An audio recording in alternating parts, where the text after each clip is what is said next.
Et yo tout le monde, c'est Farsapa aujourd'hui, très heureux de vous retrouver enfin pour le grand retour de ma série de présentation des partis politiques au Québec. On s'était quitté je pense en mai avec le Parti conservateur.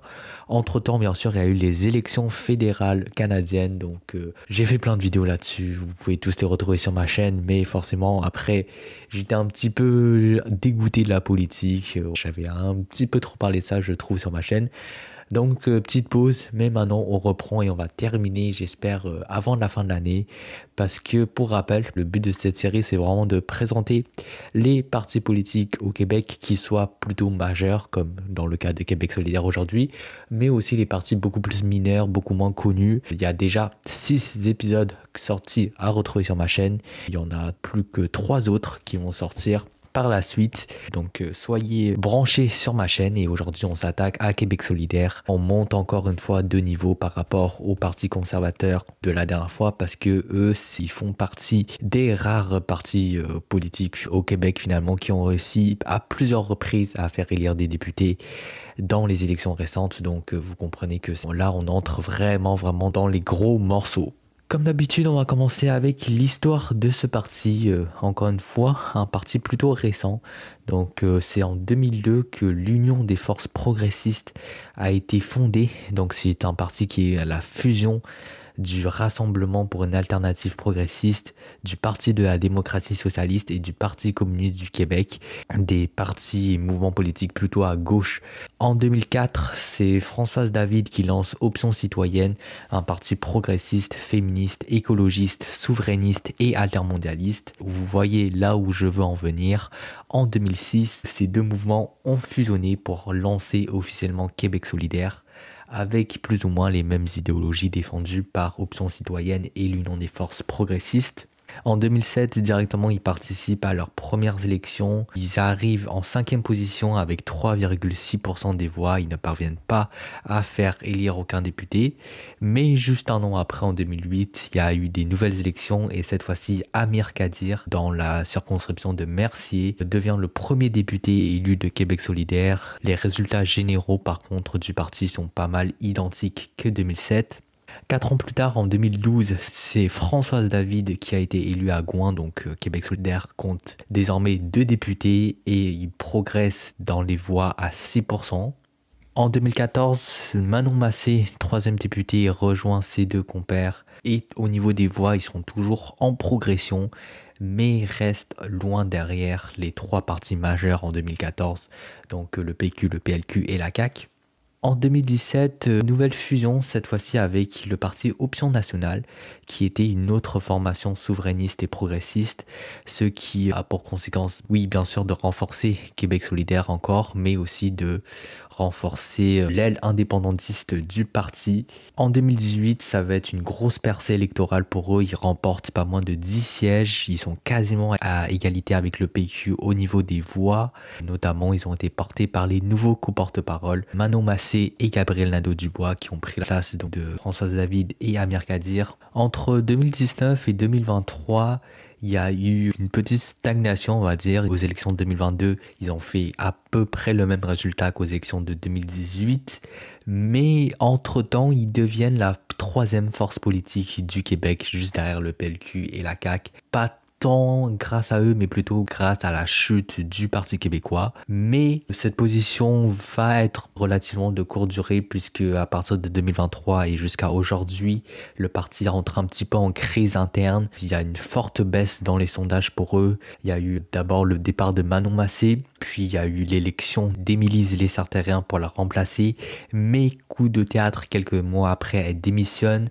C'est Ruba Gazal qui prend sa place et encore quelques mois après, c'est Gabriel Nadeau-Dubois, peut-être une encore plus grosse surprise, qui démissionne à son tour. C'est tout pour l'histoire jusqu'à aujourd'hui. On suivra sur cette chaîne comment ils performeront aux prochaines élections de 2026. Maintenant, au niveau de leur idéologie, d'une manière générale, tout d'abord, ils sont souverainistes, mais pas souverainistes de la même manière que le Parti québécois par exemple. Eux, ils défendent vraiment une vision du Québec avec beaucoup de justice sociale et l'idée d'un Québec indépendant qui serait très solidaire internationalement avec les autres pays. Sinon, en tant que parti de gauche, ils sont pour la social-démocratie, ça veut dire une forte participation de l'État pour une économie plus égalitaire. Ils sont également pour garantir des services publics universels de qualité, notamment la santé et l'éducation. C'est un parti profondément féministe également, en vue bien sûr de ses racines. C'est un parti bien sûr aussi écologique, ça va ensemble avec tout ce que je viens de vous dire, mais bien sûr préserver la planète pour les futures générations, c'est une de leurs priorités. C'est un parti toujours dans la même veine, assez altermondialiste, donc qui va essayer de favoriser une économie locale et respectueuse des travailleurs. C'est un parti aussi bien sûr pour l'inclusivité et tout ce qui touche la justice sociale comme je vous l'ai dit.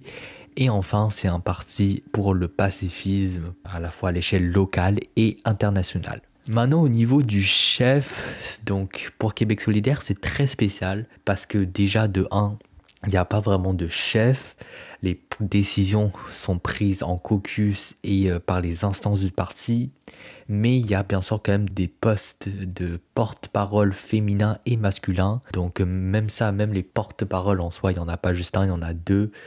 Toujours une femme et un homme pour promouvoir l'égalité des genres et pour promouvoir aussi une direction collégiale, que ce soit plusieurs personnes qui prennent la décision au lieu d'un chef unique. Par contre, dans le cas de la situation actuelle, voilà, c'est vrai que je tourne un petit peu la vidéo au mauvais moment parce qu'actuellement on est en octobre 2025 et en mars 2025, Gabriel Nadeau-Dubois, le co-porte-parole masculin, avait démissionné. Donc pour l'instant, Québec solidaire techniquement n'a que une co-porte-parole féminine et il y a un porte-parole masculin par intérim, mais ils vont avoir une vraie élection pour l'élire plus tard. Donc aujourd'hui, je m'attarderai seulement sur la porte-parole féminine, mais c'est pas grave parce que c'est vraiment elle la plus importante. Il faut savoir qu'il y a un système de rotation à chaque élection de la personne principale qui représente le parti. En 22, c'était Gabriel Nadeau-Dubois, un homme. En 18, c'était Manon Massé, une femme. Donc c'est une rotation à chaque fois. Donc logiquement, en 26, ça sera Gruba Ghazal, donc qui est l'actuelle porte-parole féminine. Donc c'est d'elle qu'on va parler aujourd'hui. Elle est née le 6 décembre 1977 au Liban d'une famille de réfugiés palestiniens.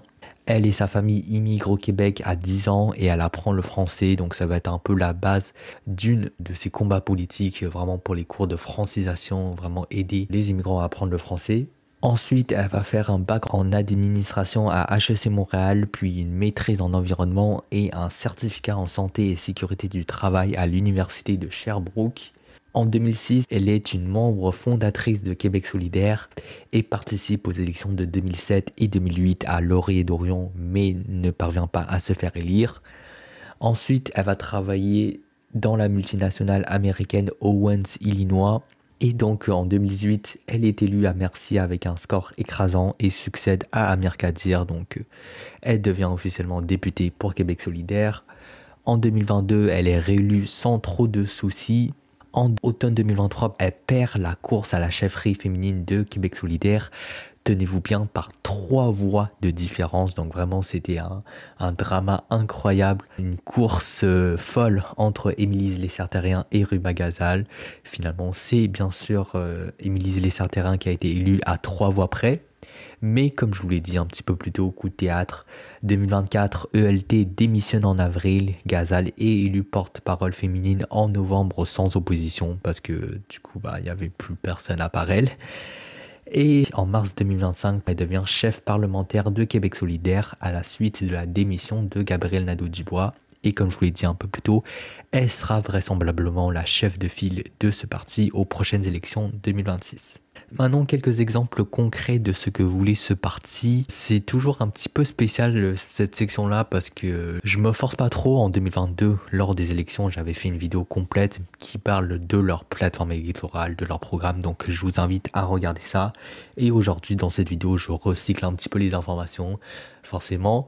Mais donc, le gros truc à retenir, c'est que vu que je recycle les informations de 2022, il y a plein de trucs qui ne sont plus pertinents aujourd'hui, mais je vous les cite vraiment juste pour donner un exemple de comment ils alignent des propositions concrètes avec leurs idéologies. C'est vraiment juste à titre indicatif, à titre d'exemple pour que vous compreniez un petit peu ce que ce parti proposent en règle générale, mais ce ne sont vraiment pas des promesses électorales concrètes que vous devriez considérer pour des élections de l'année prochaine, par exemple. Maintenant que ça c'est dit, donc par exemple, ils proposaient de réduire le prix des transports en commun de 50%, ils proposaient d'augmenter le salaire minimum à 18 $ de l'heure, et ça encore c'était en 2022, à voir ce qu'ils vont proposer en 2026.